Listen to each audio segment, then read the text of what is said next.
Belakina kubak sajanai kutubak sifeka. Buba garakor aguli ganawa tangma. Ponchamuk amsayo khoroksa bisi basin sai saka berini kosok mangkathi manka.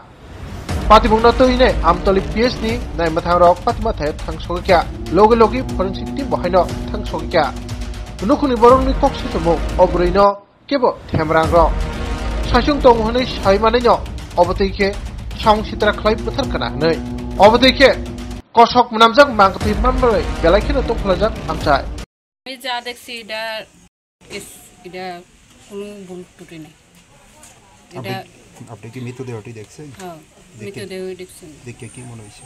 আমি এটা rape case দুজন যে অবস্থাতে position আছে stroke করে মারা গেলে মহিলা বিছনাত থাকবে, মহিলা এদিকে আইতেন, মহিলা বিছনা সাইডা অন্য সাইডে আসে। শরীরে কাপড় চোপড় আছে? কাপড় চোপড় কিছুই নাই মহিলার, কাপড় চোপড় কিছুই নেই। কারোর উপরে সন্দেহ হয় কে আসা যাওয়া করতো?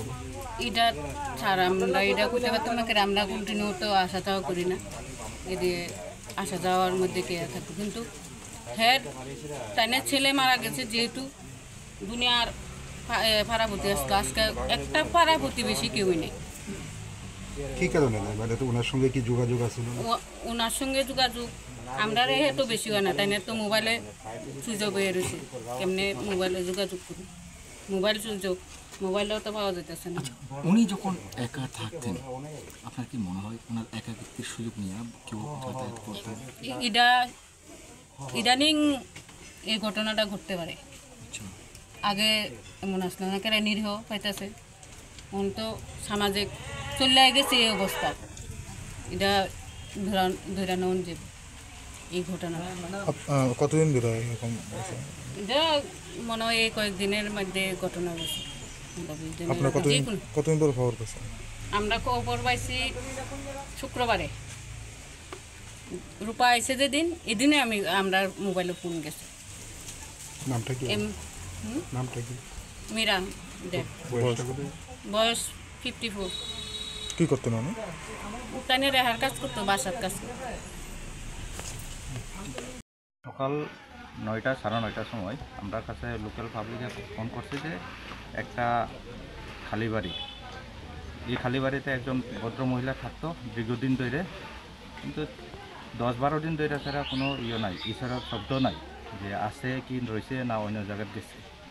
এই খবরটা পাইয়া আমরা সঙ্গে সঙ্গে আইছি। হওয়ার পরে দেখা গেছে যে বাইরেও তালা মারা, গেটে তালা মারা, ভিতর দিয়ে লক, আর ঘরের ভিতরেও তালা মারা। তখন খোঁজখবর করে জানতে পারছি যে তাইনে মেয়ে আছে এবং আদার্স রিলেটিভও আছে। মেয়ে ডুগলি, সঙ্গে সঙ্গে ডুগলিতে খবর দিছি, আমরা মেয়েরে আনাইছি, আনার পরে বাকি রিলেটিভও আইছি। আওয়ার পরে আমরা ব্যবস্থা করছি যে কমসে কম তালা খুললে তো ভিতরে ঢোকার দরকার বা দেখার দরকার কী আছে এই বিষয়ে।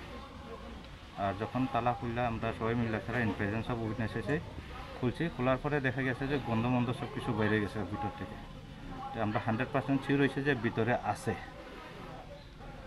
আছে। এরপরে ঘরেরও দেখছি যে বাইরের থেকে ভিতর দিকে তালা মারা, বাইরের দিকে গিয়ে। এরপর আমরা কাটার দিয়া কাইটটা ছাড়া দেখছি মেয়ের জামাই আসলো, মেয়ের জামাইয়ের সঙ্গে দূরের থেকে চাইছি যে না কোনাতে পয়সা দিচ্ছি।